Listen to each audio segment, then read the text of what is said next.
চাকুরি প্রত্যাশী বন্ধুরা, টেলিযোগাযোগ অধিদপ্তরে নতুন একটি নিয়োগ বিজ্ঞপ্তি প্রকাশিত হয়েছে। এটি সরকারি চাকরির নিয়োগ বিজ্ঞপ্তি। এই নিয়োগ বিজ্ঞপ্তিটি 12 মার্চ 2026 খ্রিস্টাব্দ তারিখে প্রকাশিত হয়। এখানে ২টি পদ রয়েছে, কম্পিউটার অপারেটর ও অফিস সহায়ক। এই ২টি পদে আবেদনের জন্য কিরকম শিক্ষাগত যোগ্যতা লাগবে, বয়স কত হতে হবে আবেদনের জন্য, আবেদন শুরু কবে শেষ হবে, কিভাবে আবেদন করতে হবে, আবেদন ফি কত টাকা, এছাড়াও এই নিয়োগে আবেদনের জন্য যেই অন্যান্য শর্তাবলী আপনাদের জানা প্রয়োজন তা আজকের ভিডিওতে আপনাদের জানিয়ে দেব। অবশ্যই ভিডিওটি ধৈর্য সহকারে শেষ পর্যন্ত দেখবেন। আর আমাদের ইউটিউব চ্যানেলে যারা নতুন দর্শক রয়েছেন অবশ্যই আমাদের ইউটিউব চ্যানেলটি সাবস্ক্রাইব করবেন, কারণ চাকরির সব আপডেট আমাদের ইউটিউব চ্যানেলে প্রতিনিয়ত দেওয়া হয়ে থাকে। এখানে প্রথম পদটি হচ্ছে PA cum computer operator, grade 14। শূন্য পদের সংখ্যা ৬টি এবং এই পদে আবেদনের জন্য শিক্ষাগত যোগ্যতা লাগবে কোনো স্বীকৃত বিশ্ববিদ্যালয় হতে স্নাতক পাস সমমানের ডিগ্রি, মাইক্রোসফট অফিস বিষয়ে প্রশিক্ষণপ্রাপ্ত এবং কম্পিউটার মুদ্রাক্ষরে শব্দের গতি প্রতি মিনিটে বাংলায় 25 শব্দে এবং ইংরেজিতে 30 শব্দ থাকতে হবে। এর পরের পদটি হচ্ছে অফিস সহায়ক, গ্রেড 20, পদসংখ্যা 25টি। অফিস সহায়ক পদে শূন্য পদ রয়েছে 25টি। শিক্ষাগত যোগ্যতা লাগবে কোনো স্বীকৃত বোর্ড হতে মাধ্যমিক স্কুল সার্টিফিকেট বা সমান পরীক্ষায় উত্তীর্ণ হতে হবে, অর্থাৎ এসএসসি পাস হলে অফিস সহায়ক পদে আবেদন করা যাবে। এবং এই নিয়োগে আবেদনের জন্য আপনাদের বয়স হতে হবে সকল পদের ক্ষেত্রেই 1 মার্চ 2026 খ্রিস্টাব্দ তারিখে প্রার্থীদের বয়স 18 থেকে 32 বছরের মধ্যে হতে হবে। বয়স প্রমাণের ক্ষেত্রে কোনো এফিডেভিট গ্রহণযোগ্য নয়। অনলাইনে আবেদনপত্র পূরণ করার সময় সকল শিক্ষাগত যোগ্যতা উল্লেখ করতে হবে, অন্যথায় চাকরির জন্য নির্বাচিত হলে চাকরির আবেদনে উল্লেখিত শিক্ষাগত যোগ্যতা সনদ ব্যতীত অন্য কোনো শিক্ষাগত যোগ্যতা অন্তর্ভুক্ত করার সুযোগ থাকবে না। নিয়োগের ক্ষেত্রে সরকারের বিদ্যমান বিধিবিধান এবং পরবর্তীতে এ সংক্রান্ত বিধিবিধানে কোনো সংশোধন হলে তা অনুসরণ করা হবে। সকল পদের প্রার্থীদের ক্ষেত্রে বাংলা, ইংরেজি, গণিত ও সাধারণ জ্ঞান বিষয়ে লিখিত পরীক্ষায় অংশগ্রহণ করতে হবে। পিএ কাম কম্পিউটার অপারেটর পদের লিখিত পরীক্ষায় উত্তীর্ণ হওয়ার পর কম্পিউটার মুদ্রাক্ষরে ব্যবহারিক পরীক্ষায় উত্তীর্ণ প্রার্থীরা মৌখিক পরীক্ষায় অংশগ্রহণ করার জন্য বিবেচিত হবে। অফিস সহায়ক পদের প্রার্থীরা লিখিত পরীক্ষায় উত্তীর্ণ সাপেক্ষে মৌখিক পরীক্ষায় অংশগ্রহণ করার জন্য বিবেচিত হবেন।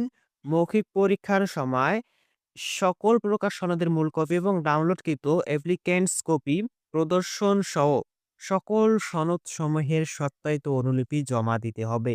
লিখিত ও মৌখিক পরীক্ষায় অংশগ্রহণের জন্য কোনো প্রকার ভাতা প্রদান করা হবে না। টেলিযোগাযোগ অধিদপ্তর এর কর্মচারী নিয়োগ বিধিমালা 2022 অনুযায়ী নিয়োগ কার্যক্রম পরিচালিত হবে। বিজ্ঞপ্তিতে প্রকাশিত শূন্য পদের সংখ্যা হ্রাস বা বৃদ্ধি বা বাতিল এমনকি কোনো কারণ দর্শানো ব্যতি রেখে যে কোনো সময় নিয়োগ প্রক্রিয়া স্থগিত বা বাতিল বা প্রত্যাহার করার অধিকার কর্তৃপক্ষ সংরক্ষণ করেন। নিয়োগ পরীক্ষা ও নিবন্ধন সংক্রান্ত যে কোনো বিষয়ে নিয়োগকারী কর্তৃপক্ষের সিদ্ধান্ত চূড়ান্ত বলে গণ্য হবে। এই নিয়োগ বিজ্ঞপ্তি সম্পর্কিত যে কোনো সংশোধন সংযোজন যদি থাকে, পরীক্ষার সময় স্থান ইত্যাদি সম্পর্কিত তথ্যাদি টেলিযোগাযোগ অধিদপ্তর এর ওয়েবসাইট www.telecom.dept.gov.bd এই ওয়েবসাইটে পাওয়া যাবে।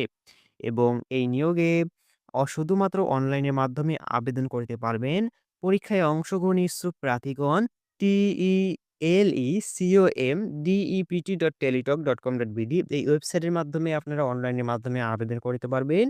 এই নিয়োগের অনলাইনে আবেদন শুরু হবে 16 মার্চ 2026 খ্রিস্টাব্দ তারিখ সকাল 10টা এবং অনলাইনে আবেদন শেষ হবে 16 এপ্রিল 2026 খ্রিস্টাব্দ বিকাল 5টা। উক্ত সময়সীমার মধ্যে ইউজার আইডি প্রাপ্ত প্রার্থীগণ অনলাইনে আবেদনপত্র সাবমিটের সময় থেকে পরবর্তী 72 ঘন্টার মধ্যে এসএমএস এর মাধ্যমে পরীক্ষার ফি জমা দিতে পারবেন।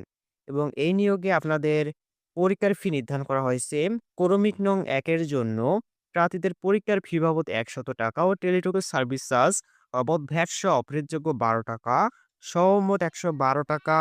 এবং ক্রমিক নং 2 এর জন্য প্রার্থীদেরকে পরীক্ষার ফি বাবদ 50 টাকা এবং টেলিটকের সার্ভিস চার্জ বাবদ ভ্যাট সহ অপরিহার্য 6 টাকা সহ মোট 56 টাকা ৭২ ঘন্টার মধ্যে জমা দিতে হবে। তবে অনগ্রসর প্রার্থীদের, ক্ষুদ্র নৃগোষ্ঠী, শারীরিক প্রতিবন্ধী ও তৃতীয় লিঙ্গ এর ক্ষেত্রে সকল পদে পরীক্ষার ফি বাবদ ৳৫০ ও টেলিটকের সার্ভিস চার্জ বাবদ ভ্যাট সহ অফেরতযোগ্য ৳৬ সহ মোট ৳৫৬।